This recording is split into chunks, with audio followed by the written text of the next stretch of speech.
అర్థమైతాయా? ఒకసారి ప్రయత్నం చేస్తే అర్థం చేసినట్టు. మన కాకులూరు గ్రామంలో 1100 మంది ఆడబిడ్డలు ఉన్నారు.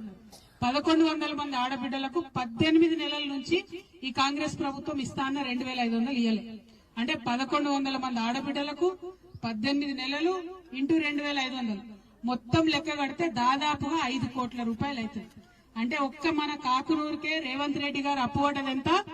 5 కోట్ల రూపాయలు. ఎవరన్నా రేవంత్ రెడ్డి గారు బొమ్మ పెట్టుకుని మీ దగ్గరకు వస్తే ఏం అడుగురి? అన్న బొమ్మ మంచిగానే పెట్టుకున్నావు గానీ మా 5 కోట్లు మాకు మొదలు ఇవ్వండి అని మా ఆడబిడ్డలు అడగాలి. అడుగుతారా అడగారా? అడుగుతారా అడగరా? ఇక చిన్న చిన్న పిల్లలు ఉన్నారు, 18 ఏళ్ళు 17 ఏళ్ళు ఇప్పుడిప్పుడే degree college first year second year పోతున్న వాళ్ళు ఉన్నారు. వాళ్ళ కోసం ఏం చెప్పారు రేవంత్ రెడ్డి గారు? 18 సంవత్సరాలు నిండగానే స్కూటీలు ఇస్తాం మీరు కాలేజ్ లో పోవడానికి అని చెప్పారు. ఇంతవరకు ఒక్క స్కూటీ అంటే ఒక స్కూటీ కూడా మొత్తం రాష్ట్రంలో ఎక్కడ ఇయ్యలే. మా ఆడబిడ్డలందరినీ కూడా నేను అడుగుతా ఉన్నా, మా అన్నదమ్ములు కూడా